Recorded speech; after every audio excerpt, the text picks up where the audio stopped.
Oke, nah jadi hari ini aku pengen share tentang bagaimana mengajarkan finance untuk anak ya. Jadi ini ada 3 hal yang perlu diajarin ke anak tentang keuangan. Yang pertama, hal pertama itu adalah tentang tujuan keuangan. Jadi kalau kita punya uang di tangan, kita pegang uang. Nah, uang itu tujuannya buat apa? Ya, jangan sampai anak tuh cuman berpikirnya bahwa kalau punya uang itu buat jajan, karena dia diajarinnya gitu kan. Nah, ini uang buat kamu buat jajan. Jadi dia cuma tahu tujuan keuangan itu ya cuma satu, jajan, gitu kan. Nah, terus habis itu cara kerjanya uang ini adalah kalau misalnya dia pakai untuk jajan, habis, maka dia akan dapat lagi gitu. Jadi akhirnya jangan heran kalau anak nanti punya tujuan ketika dia pegang uang, tujuannya adalah menghabiskan. Supaya apa? Supaya dapat lagi gitu. Nah, ini nanti sampai besar, si anak akan punya hubungan dengan uangnya seperti ini gitu. Uang itu sepertinya tuh nggak ada limitnya. Dia akan selalu di-refill terus gitu. Jadi tinggal aji mumpung aja, mumpung ada di tangan, udah pakai aja, ntar toh dapat lagi gitu ya. Nah, ini adalah sebuah mindset tentang uang yang perlu kita rubah. Jadi kita rubahnya gimana? Kita ajarin anak bahwa di tangan kamu yang kamu pegang ini, ada banyak hal yang bisa kamu kerjakan.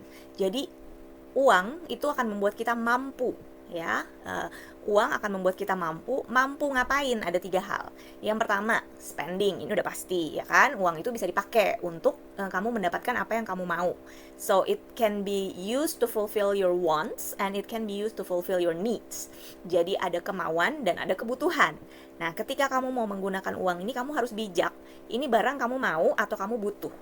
Jadi kalau uang kamu cuma segini, terus kamu harus pilih antara A atau B, yang mana yang kamu lebih butuh, yang mana yang kamu cuma mau.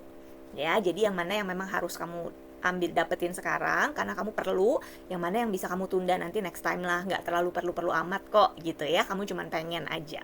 Oke, so jadi ini kita ajak anak untuk menimbang gitu. Jadi bukan kita yang tentuin, tapi kita ajak untuk menimbang yang mana yang kamu perlu, yang mana yang kamu butuh. So want versus need untuk spending. Yang kedua yang bisa dilakukan anak adalah saving. Saving apa yang bisa dilakukan? Saving itu berarti kita punya tujuan yang lebih besar. Tujuan yang lebih besar itu butuh waktu lebih panjang. Ya, berarti kita ngajarin anak untuk punya yang namanya delayed gratification. Untuk dia bisa dapetin sesuatu yang dia mau yang lebih besar, kepuasannya, kenikmatannya, berarti ada effort yang lebih besar. Dia mesti nunggu, dia mesti sabar, dia harus tekun dan setia untuk dia bisa dapetin itu. Nah, kadang-kadang anak-anak nggak bisa ini. Mereka maunya instant, mereka maunya langsung dapet gitu. Aku nggak mau tunggu lama-lama, kalau yang itu lama, harus harus tunggu waktunya lama. Mendingan aku sekarang aja yang ini aja, nggak apa-apa kok lebih kecil, nggak apa-apa lebih mahal. Yang penting aku dapetnya lebih cepet gitu kan daripada yang itu. So something like that ya. Nah, jadi delayed gratification itu kita bisa ajarin dengan yang namanya saving. Kalau kamu setia saving dikit-dikit, kamu tambahin, nanti in the end setelah berapa lama kamu bisa dapetin yang lebih besar yang kamu mau. Oke, itu yang kedua, saving. Yang ketiga yang bisa dilakukan dengan uang adalah giving ya. Giving ini ada 2 versi.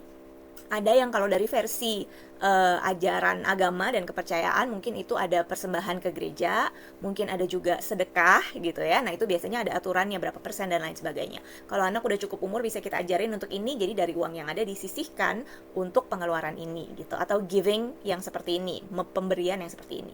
Tapi ada juga pemberian yang lain. Pemberian yang lain misalnya apa? Kita bisa memberi untuk menunjukkan kebaikan hati kita, to show kindness gitu ya. Jadi kalau kita udah punya uang dan kita mampu gitu ya, kita jadi orang yang mampu, apa yang bisa kita lakukan dengan kemampuan kita? Apakah ini hanya untuk diri kita sendiri, atau justru kita bisa mumpung kita mampu, yuk kita mau ngasih sesuatu nih, misalnya sama oma atau sama papa, mama, adik, kakak gitu kan, menunjukkan kebaikan hati kita dengan kemampuan yang kita punya gitu, to show kindness ya. Nah, jadi ketika anak pegang uang, misalnya dia punya uang 100.000, bisa kita ajarin untuk dia punya tujuan. Nih, kita bagi-bagi ya, dari uang 100.000 ini bisa bikin semacam kayak pie chart gitu ya. Kalau yang anak udah lumayan besar, kita bisa bikin diagram. Terus kemudian kalau saya biasanya arahinnya adalah langsung 50%. Oke, ini 50% bisa kita kasih untuk saving. Jadi 50% langsung kita simpen untuk nanti saving untuk sesuatu yang kamu pengen yang harganya lebih mahal. Oke, terus kemudian 10% langsung kita saving lagi, langsung kita simpen lagi untuk persembahan ke gereja misalnya. Terus kemudian sisanya masih ada 40% lagi.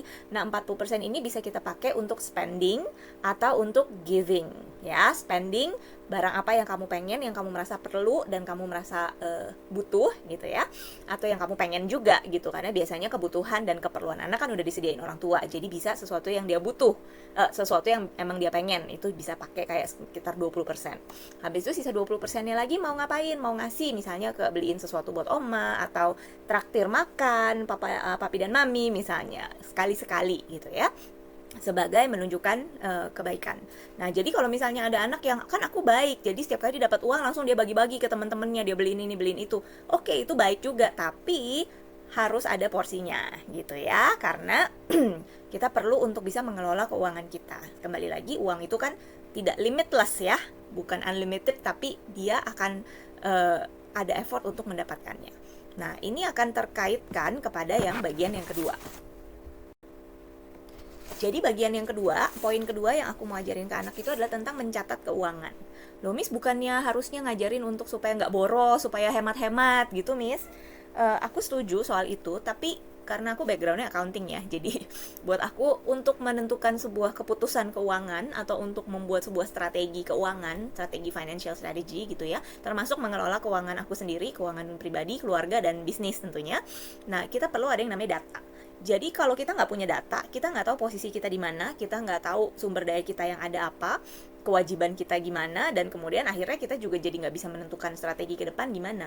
Punya tujuan, tapi kalau nggak punya pencatatan, itu nanti nggak bisa evaluasi udah sampai di mana mencapai tujuannya, gitu ya. Nah, jadi ini adalah sesuatu yang mungkin kalau buat anak-anak agak rumit ya kalau dijelasin secara kayak gini ya, cuman setidaknya kebiasaan untuk mencatat itu, karena mencatat itu habit ya, itu kebiasaan yang harus dibangun. Jadi kebiasaan untuk mencatat keuangan itu perlu dibangun sejak awal supaya anak tahu yang pertama sebenarnya sumber daya yang dia punya tuh berapa, kapasitasnya dia tuh seberapa, itu yang pertama. Yang kedua, jadi dia bisa tahu spendingnya dia juga berapa, yang dia udah pakai untuk A, B, C, D itu berapa. Nah, itu melebihi atau sesuai dengan anggaran. Nah, anggaran ditentukan dari apa? Dari tujuan ya kan. Nah, tadi di poin pertama kita udah bahas tentang tujuan. Tujuan itu akan menentukan anggaran. Nah, kalau kita suka merasa bahwa kayaknya uang saya kurang melulu nih gitu. Kalau yang merasa kurang itu biasanya karena nggak punya catatan ya. Kalau mencatat itu kan jadi tahu gitu uangnya kemana. Ternyata sesudah dicatat uangnya tuh bukan kurang tapi lebih, kelebihan pemakaian. Uangnya lebih kepake untuk hal-hal yang sebenarnya nggak perlu gitu loh untuk dipakai ke situ gitu. Jadi akhirnya kelebihan pemakaian. Bukan uangnya kurang tapi tidak sesuai dengan tujuan. Nah, jadi ketika kita tahu gitu kan, kita catat, oh ternyata ini harusnya aku waktu itu nggak pakai uang buat ini gitu, atau misalnya ya emang nggak sengaja, bukan nggak sengaja, emang harus gitu ada pengeluaran mendadak. Oh ya udah, memang ini sudah kepake buat ini gitu, jadi akhirnya minus atau defisit, itu oke, nggak apa-apa, nanti next time berarti kita bisa tahu kan mengatur strateginya gimana untuk menutupi defisit yang kemarin lagi, dan kemudian yang ke depan berarti anggaran apa yang harus disesuaikan ya. Nah, jadi cerdas financial itu hanya bisa terjadi kalau kita punya data, kalau kita punya catatan. Kalau kita nggak punya catatan, itu kita nggak bisa cerdas, nggak bisa mengatur strategi. Jadinya hanya sekedar mengira-ngira, meraba-raba aja, terus kemudian ya solusi-solusi yang temporer gitu kan. Ya udah pinjem duit dulu atau pakai kartu kredit dulu dan lain-lain, tapi nggak ada rencana untuk menyelesaikannya nanti gimana gitu. Nah, ini semua adalah permasalahan orang gede memang, permasalahan orang dewasa. Tapi kebiasaan mencatat itu yang bisa kita ajarin dari sejak kecil ya. So it needs to be a habit untuk selalu tahu berapa sumber daya kamu. Nah, ini kalau mau ngomong lebih panjang lagi sebenarnya bukan cuma soal uang doang ya, tapi juga soal waktu, soal energi dan lain-lain sumber daya kita yang lain gitu. Tapi hari ini kita fokus soal uang dulu aja. Oke? Nah, yang ketiga yang akan kita bahas adalah tentang menghasilkan uang. Ya, jadi aku ngajarin anakku juga bahwa uang itu kita dapat dengan yang namanya bekerja. Nah, jadi aku pengen supaya anakku itu tahu bahwa uang itu didapat dengan usaha.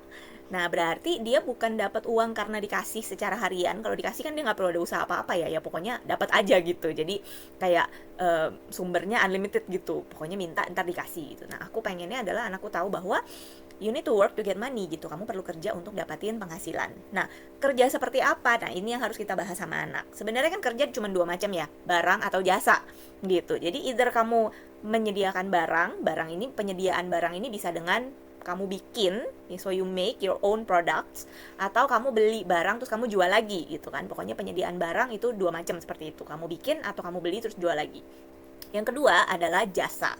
Another way to get money adalah dengan jasa. Apa sih yang bisa kamu lakukan untuk membantu orang lain, tapi yang itu nanti akan bisa mendatangkan uang untuk kamu gitu.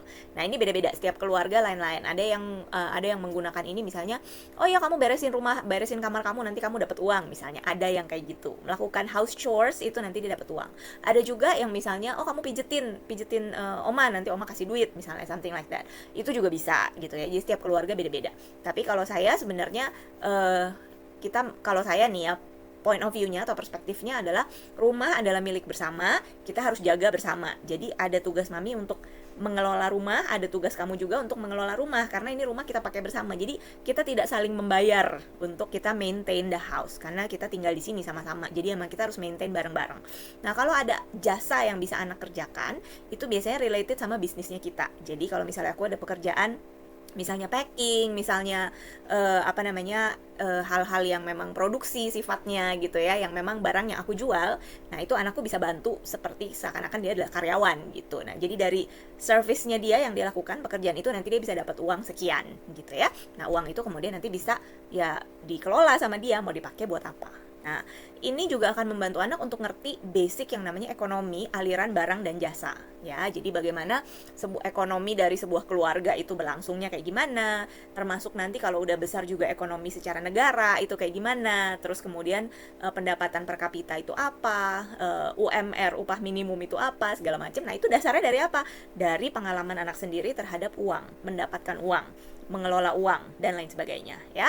Nah, jadi anak juga akan bisa lebih menghargai uang karena ada effort untuk mendapatkannya. Oke, nah jadi ini 3 poin yang mudah-mudahan berguna untuk kalian juga bisa punya gambaran ya gimana ngajarin tentang uang ke anak. Yang pertama adalah tujuan keuangan, yang kedua pencatatan keuangan, yang ketiga adalah menghasilkan uang atau earning money ya. Jadi 3 hal ini nanti teman-teman mungkin bisa pelajari juga di salah satu kelas kita, ada yang namanya Money Matters. Nah, ini di sini aku bahas tentang basic-basic keuangan, dan juga ada toolkit yang bisa digunakan untuk kita diskusi lebih lanjut, anak bisa journaling, dan ada beberapa games juga yang bisa dipakai untuk bermain bersama anak soal uang. Oke, sekian dulu hari ini, semoga berguna untuk semuanya. Bye.